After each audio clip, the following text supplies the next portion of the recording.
Continúo con la lectura. Cicatrices, Juan José Saer. Marzo, abril, mayo.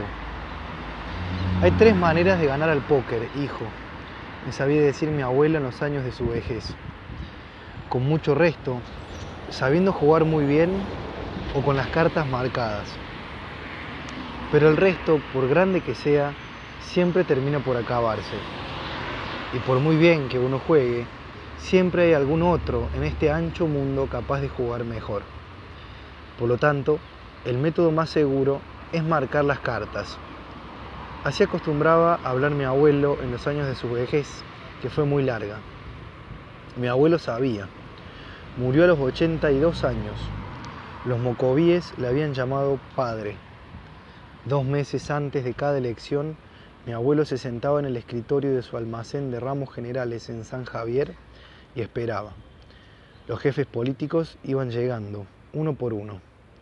Mi abuelo los escuchaba sin abrir la boca, mascando su cigarro y escupiendo a la vereda unos gargajos de flema parda. Los jefes políticos se retiraban después de haber hecho su propuesta, sin esperar que mi abuelo dijese: esta boca es mía. Una semana después, mandaba llamar a uno de ellos. A veces era durante 2 o 3 elecciones seguidas el jefe del mismo partido. A veces el partido cambiaba de elección en elección. Conversaba 10 minutos con el jefe político, escupiendo sus gargajos de flema parda a la vereda, y después se hacía preparar su volanta y salía a recorrer los ranchos de los mocovíes. Ese año, el jefe político que había sido mandado llamar ganaba la elección. Así hizo mi abuelo alguna fortuna. El año 45, en la elección de febrero, mi abuelo perdió un ojo.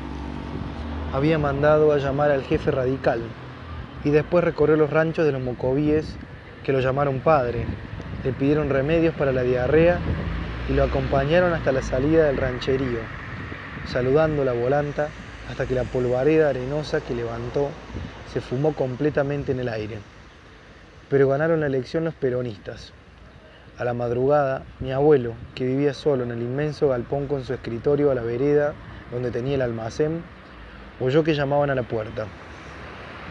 Preguntó quién era y le dijeron que había un enfermo grave. Fue a abrir y desde la oscuridad recibió un tiro de revólver que le vació el ojo y de milagro no lo mató. Así mi abuelo se retiró de la política, vendió el almacén y se vino para la ciudad, a casa de mi madre. Me sabía tener en sus rodillas en San Javier, cuando yo era chico, pero cuando vino a esta ciudad, en el 45, yo ya hacía rato que me afeitaba. Puso toda su fortuna a nombre de mi madre, diciendo que pronto se iba a morir.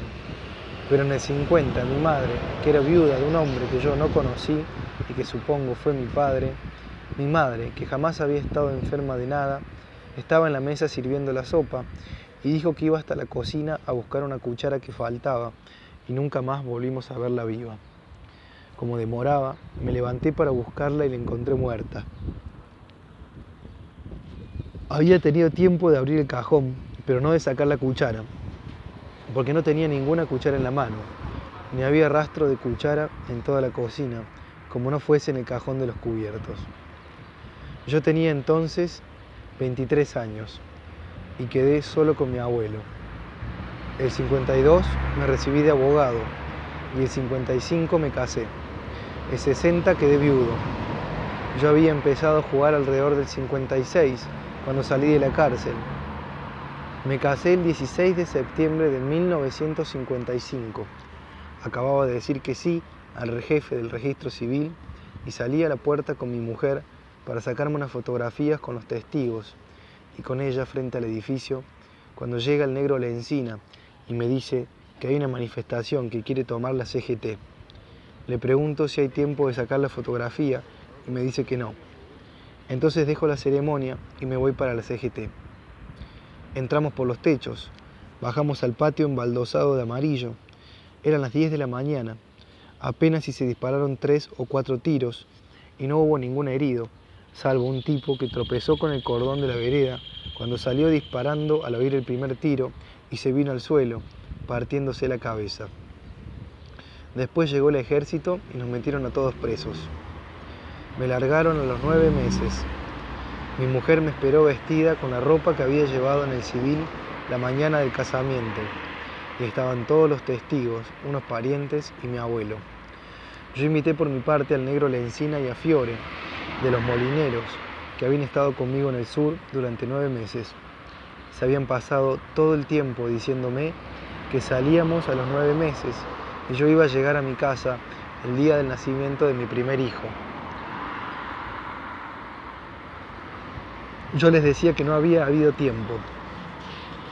Empecé a jugar un mes después, en un asado que se hizo en la fraternidad para celebrar la libertad de 5 ferroviarios que habían estado presos. Después del asado, nos pusimos a jugar al 7 y medio. Es un juego sencillo y familiar. Se juega con cartas españolas. Las negras valen medio punto, las blancas del 1 al 7 lo que marcan. El punto más alto es el 7 y medio. Una persona banca y reparte las cartas, dando una a cada una tapada. Uno empieza a pedir cartas para sumarse el punto más alto, 7 y medio. Se corre el riesgo de pasarse. Cuando uno ha recibido una negra que vale medio punto, la destapa del modo tal que todos la vean y pide otra carta. Si viene de 5 para arriba, uno generalmente se planta. Si viene una menor, pide otra. A veces se pide hasta con 6 y medio, porque es la banca la que da el valor de las cartas, llevando siempre medio punto de ventaja. De modo que si la banca tiene 7, pagará a los jugadores que tengan 7 y medio. Los que tienen menos de 7 y medio deben pagar a la banca. Cuando uno se pasa, queda fuera de combate y debe pagar a la banca. Se entiende por pasarse, excederse del puntaje máximo, 7 y medio. Un 2 y un 6, por ejemplo, hacen 8. Si el jugador tiene un 2 y pide una carta y recibe un 6, paga a la banca. Gané 70 pesos, no era nada, pero me llamó la atención que yo pudiese ir previendo las cartas que iba a recibir. Me bastaba desearlas mucho para que vinieran. Si recibía una negra y después un 2, me concentraba pensando, ahora tiene que venir un 5, y venía. Llegué incluso a pedir cartas con 6 y medio, punto altísimo para cualquier jugador normalmente que debe plantarse, por tener la seguridad de que vendría el as, y el as venía.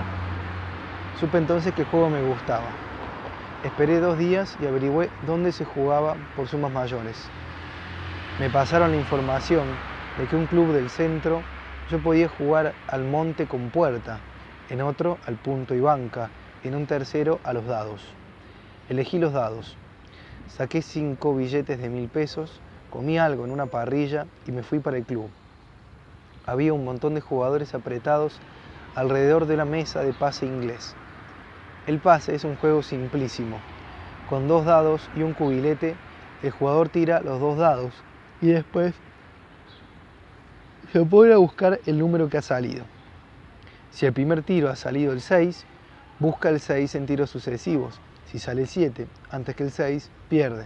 Pero si el 7 o el 11 salen en el primer tiro, significa que ha echado buena y gana sin necesidad de buscar ningún número. Si echa 3, 2 o 12 en el primer tiro, quiere decir que ha echado mala y no tiene chance para buscar. Un tipo que estaba parado cerca de la mesa sin jugar me explicó el juego. Cuando el cubilete llegó donde yo estaba, puse 2000 pesos en la banca, tiré y eché un 7. Los 2000 pesos se hicieron 4. Volví a tirar y eché otro 7. En el tercer tiro eché 11. En el cuarto, 11 otra vez. En el quinto, otra vez 11. En el sexto, 7. Dejé el cubilete, retiré 128.000 pesos de la banca, de los que me descontaron el interés, y me fui para mi casa. En el trayecto pensé que el pase inglés no era mi juego, que el caos lo regía y que esos dados, moviéndose en el interior del cubilete y corriendo después sobre el paño verde de la mesa, dependían demasiado del azar. Yo deseaba un juego en el que hubiese un mínimo de orden, un juego en el que el azar estuviese ya congelado de antemano, aunque yo desconociese su ordenación. necesitaba un pasado ya hecho. Iba a encontrar ese pasado ya hecho en el punto y banca. De los 100 y pico de 1000 pesos que había ganado a los dados, a la noche siguiente separé 20 y me fui a jugar al punto y banca. Esta vez se trataba de una mesa larga y los tipos estaban sentados en sillas alrededor. Sacaba cartas de un sabó que guardaba 5 mazos previamente mezclados. Les daban 2 al punto y 2 a la banca. Se jugaba con cartas francesas. Las negras y el 10 valían 0. El que se aproximaba más a 9 ganaba. Mi ganancia llegó a los 80.000 pesos, pero no fue tan fácil como los dados. Tuve que trabajar mucho para ganar. No fui perdiendo en ningún momento, pero durante más de una hora no pude ir ganando más de 4.000 o 5.000 pesos, hasta que el sabó llegó donde yo estaba y me tocó tirar la banca. Eché 9 pases, todos de 9. No tenía más que pensar. Ahora he hecho 9 y echaba un 9. Era fácil. No había más que saber desear y creer en lo que se deseaba. De modo que a la segunda noche de haber empezado a probar suerte en mi juego, ya me había hecho un capital. No se lo conté a mi mujer, pero sí a mi abuelo. Hijo, me dijo, lo que viene fácil, se va fácil. Es una perspectiva.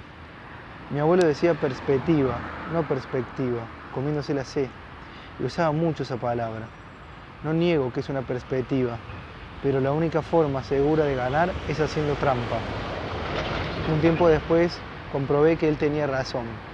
Los 200.000 pesos que había ganado se fueron de una semana para la otra, pero yo estaba embarcado. Iba a mi casa a la madrugada solamente para dormir. Fui abandonando poco a poco mi profesión y poco a poco también fui perdiendo la fortuna que mi abuelo había hecho en el escritorio de su almacén de ramos generales, desde donde ordenaba que prepararan su volanta para ir a recorrer las rancherías de los mocovíes. 2 años después ya no tenía nada, salvo la casa y un montón de deudas. Por suerte mi mujer resultó estéril, de modo que no tuve hijos que mantener.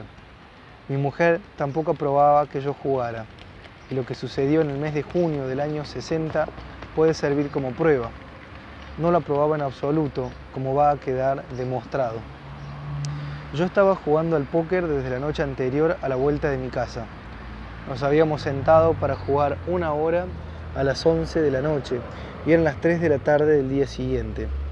Llaman en eso a la puerta. Va el dueño de casa a atender y vuelve diciéndome: Sergio, es tu abuelo. Le mando a decir que pase.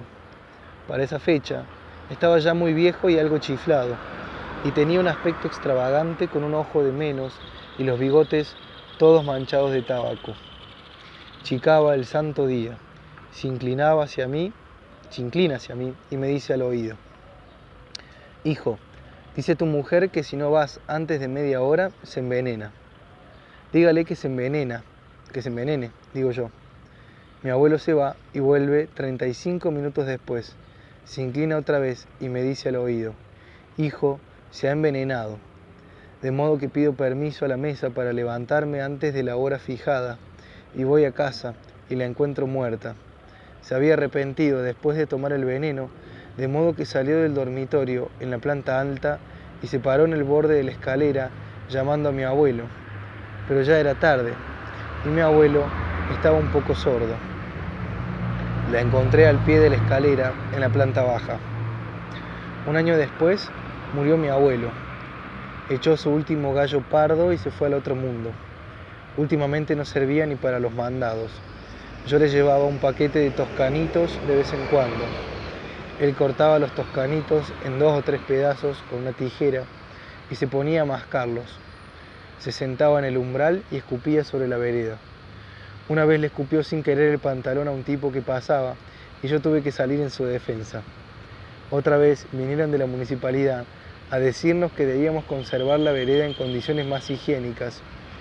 Entonces cambió de ubicación y se fue a la puerta de la cocina que daba al patio trasero de la casa, de modo que con el tiempo la galería se llenó de unas manchas oscuras que no hubo formas de borrar. Murió sentado en el sillón mirando la higuera del fondo al atardecer. Se vienen esta noche Si vienen esta noche diciendo que tienen un enfermo grave, no les abras, me dijo. Después murió.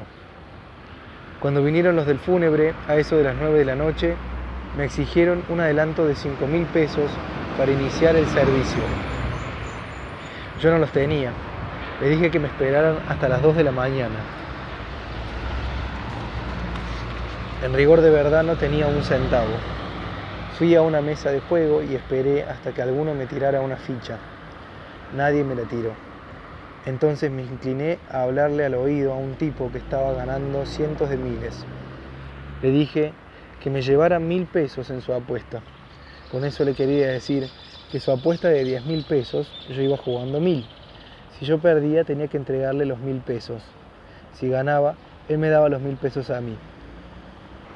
Se suponía que yo tenía una ficha de 1.000 en alguna parte para responder en caso de que viniera la banca. Fue un golpe de audacia, porque esos tipos que van ganando no quieren saber nada de chistes de esa clase. Fue un golpe de audacia y salió bien. Después fue tan fácil como bajar por un tobogán. A los 10 minutos ya tenía para el adelanto del servicio fúnebre. No me hubiese gustado nada tener a mi abuelo sentado en la puerta de la cocina, muerto durante meses y meses. Así que me quedé solo en la casa. No tenía que pagar el alquiler porque la casa era mía y la electricidad y los impuestos eran charamusca. De vez en cuando comía. Salvo leer y jugar, no hacía otra cosa. Después empecé a escribir mis ensayos. Creo que el título global con que pensaba agruparlos fue lo que más me costó. Primero los titulé Ensayos sobre el hombre contemporáneo. Después Claves para la comprensión de nuestro tiempo. Y más tarde Momentos fundamentales del realismo moderno. Elegí el último, sin estar del todo satisfecho. Me pareció que las palabras momentos, fundamentales y modernos no significaban nada. Cada vez que uno quería llenar una conversación y redondear una frase de modo de hacerla parecer profunda, podía usar cualquiera de esas palabras o algunas otras como dinámica, concreto y estructura. Pero todo podía pasar. La cosa grave se me planteaba con la palabra realismo. La palabra significaba algo, una actitud que se caracteriza por tomar en cuenta la realidad. De eso estaba seguro. Me faltaba únicamente saber qué era la realidad, o cómo era por lo menos. Cada uno de los 6 ensayos resultó más fácil, porque fui concibiéndolos estimulado por diversas lecturas. Cada uno de ellos tomaba como motivo las reflexiones que me sugerían los temas principales, o los personajes más representativos de los textos que me encontraba leyendo. Me entregaba a la lectura con una actitud de total disponibilidad, tratando de hallar nexos secretos en las cosas que leía. Creo que el primer ensayo fue el mejor, porque lo concebí en forma inesperada y lo escribí de un tirón, en una tarde. Y el título, Murciélago y Robín, confusión de sentimientos, si bien en parte está tomado de una obra de Stefan Zweig, resume a mi juicio bastante bien el núcleo del problema.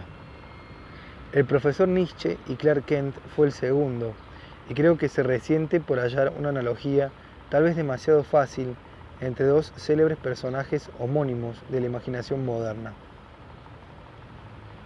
Pero si tienen algún valor, a mi juicio, ese valor está dado por la observación que juzgo la más inteligente del texto, la de que el fundamento ideológico que rigió la elaboración de los dos mitos es el mismo. El realismo mágico de Lee Falk lo escribí persuadido de reencontrar en el mundo de Falk las pautas estéticas de la novela latinoamericana moderna. Los otros 3 ensayos casi no merecen llamarse así, son notas breves, comentarios de un par de páginas que fijan un tema preciso casi sin detenerse en comentarios. El primero, Flash Gordon y H.G. Wells, me parece el mejor. Los otros 2 no terminan de convencer. Tarzán de los monos, una teoría del buen salvaje, se aplica más a Juan Jacobo que a Rice Burroughs, porque a mi modo de ver, las ideas más ricas sobre la cuestión ya están en Rousseau, y en cuanto a evolución ideológica de Mickey Mouse, no sé bien por qué lo escribí. No obstante, el espesor psicológico de Mickey creo que se trata de una obra menor, y al ensayista puede interesarle apenas de un punto de vista, como expresión sistémica del pensamiento liberal norteamericano, pero que eso lo exalten más bien los liberales, si es de su gusto. Al año de morir mi abuelo, empecé a sentirme solo en la casa, así que puse un aviso en el diario buscando una mujer que se encargara de la limpieza y los mandados. Tomé a una chiquilina de 14 años que vino con su madre. Eran del lado de la costa y eso me gustó todavía más, porque yo había pasado toda mi infancia en ella. A la madre le faltaban todos los dientes y era tan gorda que tuvo que ponerse de costado para poder entrar. La hice sentar en un sofá doble y la chica quedó parada cerca de ella sin abrir la boca. Le expliqué que yo vivía solo y que necesitaba una persona que estuviese dispuesta a vivir en la casa y a cobrar por mes. La madre me dijo que justamente eso era lo que ella quería. Dijo que tenía las cosas de la chica en la estación de ómnibus y que si nos poníamos de acuerdo en el sueldo, ella misma iba a ir a buscarlas. Al fin transamos en cierta cantidad, pero con la condición de que yo tenía que escribir una carta al pueblo una vez cada 2 meses para informar cómo estaba la chica. La chica acompañó a la madre a la estación y volvió en 1 hora. Traía un paquete envuelto en papeles de diario. Era muy delgada y no parecía sucia. Estaba empezando a desarrollarse y clavaba en mí los ojos de tal manera que me hacía desviar la mirada. En 2 años nunca había estado la casa tan limpia como al día siguiente del que ella llegó. Yo la había estado haciendo limpiar con sirvientas ocasionales, pero eso no era limpieza. Revolvió todo y el teléfono blanco, una chifladura de mi madre con la moda de los años 40 que había estado tomando en los últimos años el mismo color de los gallos de mi abuelo y volvió a brillar. Ella misma se bañaba todas las noches antes de acostarse.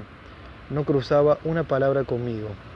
Como no sabía leer ni escribir, una noche que tuve una ganancia grande en el Punto y Banca, le compré una radio, pero que yo sepa, nunca la encendió. Cuando terminaba la limpieza se iba a la cocina. Se paraba con los brazos cruzados y el vientre apoyado contra el borde del fogón y se quedaba mirando por la ventana hasta que oscurecía. Había otras ventanas mejores en la casa para mirar por ellas, la de mi escritorio que daba a la calle, por ejemplo, pero ella miraba por la de la cocina que daba al patio trasero. A través de ella no se veía más que unas pocas ramas de la higuera, el techo de paja medio podrida de una especie de lavadero y entre las ramas de la higuera, y especialmente en invierno cuando estaba sin hojas, porciones de cielo. La chica se llamaba Delicia.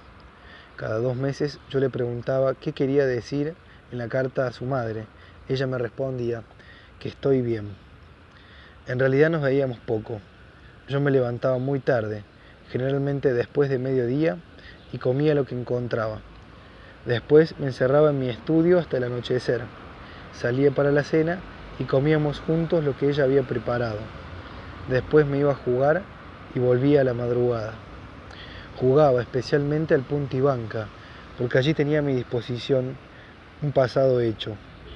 Está bien que a veces se lo podía modificar, pero era un terreno más firme que la loca agitación de los dados en el interior del cubilete y su carrera ulterior, ciega y sin sentido, hasta quedar inmóviles en algún punto del paño verde. Mi corazón sacudía más que los dados cuando yo agitaba el cubilete y lo volcaba sobre la mesa.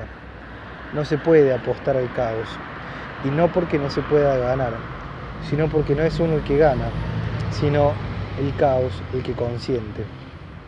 En el Punto y Banca yo veía otro orden, análogo al de las apariencias de este mundo, porque un mundo en el que el reverso de cada presente no hubiese más que caos, y en el que el caos, al reiniciarse, borrase los presentes ya consumados, y que eso fuese todo, me parecía horrible. Eso sentía al sacudir el cubilete. En el Punto y Banca, mis ojos seguían minuciosamente los movimientos de los empleados que mezclaban las cartas, guardándolas después en el sabó. Primero las desparramaban en desorden y después iban acomodándolas en montoncitos de altura pareja que organizaban en 3 o 4 hileras.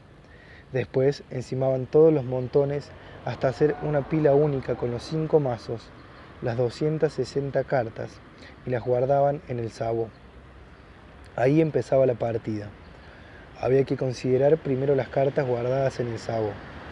En el punto y banca, cuando el jugador de punto recibe un 5 formado por una negra y un 5, un 3 y un 2, un 9 y un 6 o cualquier otra combinación, decide libremente si pide otra o no para mejorar su puntaje. Si el jugador pide, toda la disposición del sabó se modifica. He dicho que en el punto y banca yo tenía un pasado ya hecho. ¿No debí decir mejor un futuro hecho? Desde el punto de vista objetivo, las cartas guardadas en el sabó son en realidad un pasado. Para mí, que desconocía su ordenación, iban haciéndose presente y después pasado a medida que aparecían los pases de 2 en 2. Era por lo tanto un futuro. Y las decisiones del jugador del punto al recibir un 5 y pedir o abstenerse lo modificaban, ya sea como futuro o como pasado, pero era necesario el presente para esa modificación que pudiera tener efecto. Así que el sabó, con sus cartas ya ordenadas, en una decisión subjetiva, se podía reorganizar completamente con solo pedir una carta, y era al mismo tiempo un pasado hecho y un futuro hecho, y al mismo tiempo hecho y modificable, según los jugadores de punto que pidieran otra carta o se abstuvieran a recibir el 5. Cada pase era un presente, pero con el sabó puesto allí delante, en el centro de la mesa, también el pasado y el futuro estaban presentes. Coexistían los tres, estaban los tres juntos sobre la mesa.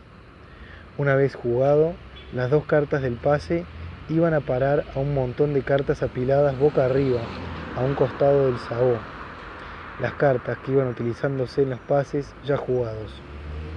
Formaban, de hecho, otro pasado. Había entonces varios pasados objetivos. El pasado de las cartas ya usadas, o sea, el montón de cartas boca arriba apiladas a un costado del sabó, el pasado del sabó, que era también futuro, los pasados de las modificaciones sufridas por el sabó, según los jugadores de punto que pidieran o se abstuvieran al recibir el 5, pidiendo lo modificaban, pero esa modificación no operaba como tal hasta que no se jugaba el pase siguiente y comenzaban las nuevas combinaciones de cartas. También coexistían varios futuros. El futuro del sabó ordenado tal como al principio, y a cada modificación, según el punto pidiera o se abstuviera al recibir 5, los futuros que iban creándose. Como la perspectiva de pedir el punto con 5 era siempre presente, siempre futura hasta el momento de pedir, absteniéndose, puede decirse que había también una modificación. Cada pase era entonces una especie de puente, una encrucijada por la que pasaban, entrecruzándose los distintos pasados y futuros, y en cuyo centro se condensaban también todos los presentes, el presente del pase mismo, fugaz, transitorio, el presente del pasado de la pila de pases ya utilizados, y el presente del pasado del sabó, tal como había recibido su ordenamiento en el principio, el presente del futuro del sabó, ya que objetivamente el sabó era al mismo tiempo un pasado hecho y un futuro hecho, y al mismo tiempo un pasado y un futuro pasibles de modificación. También a través del pase se concentraban y fluían los diferentes pasados y futuros. Por ejemplo, las 4 cartas básicas del pase, 2 para el punto y 2 para la banca, número que podía modificarse y llegar hasta 6 si el punto y la banca no reunían el puntaje mínimo, 4, pertenecían al pasado o futuro del sabó. No tenían ningún otro origen más que las 200 cartas ordenadas en el interior del sabó.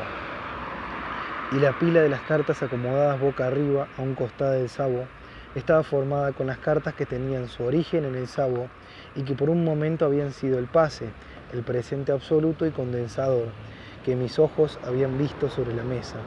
Una relación estrecha unía por lo tanto todos los estados. Había también un caos preexistente, un caos coexistente y un caos futuro. Los tres eran coexistentes. en acto o en potencia. El caos preexistente era coexistente con el ordenamiento sufrido por las cartas en el sabó y se materializaba otra vez con el caos coexistente representado por las pilas de cartas apiladas boca arriba al costado del sabó, con el que era coexistente. Y ese caos sería sometido otra vez a una operación similar a la del origen, en la que los dos empleados mezclarían todas las cartas, las ordenarían en varias hileras de pilas parejas y las amontonarían finalmente en un solo mazo de 260 cartas antes de meterlas en el sabó. El caos preexistente era presente en acto, ya que el ordenamiento del sabó había surgido de él. El caos futuro, en acto y en potencia, ya que se formaría del caos de las barajas apiladas boca arriba al costado del sabó, y, desde luego, formaba en sí parte de él, ya que no podía surgir más que de él, y permanecía indiferenciado respecto de él. Permanecería indiferenciado también del caos preexistente, ya que el caos es de por sí indiferenciado, y en esencia uno solo. Todos los caos eran también el caos futuro, y el ordenamiento del sabó y el presente transitorio del pase formaban parte también del caos futuro, ya que iban a convertirse en él.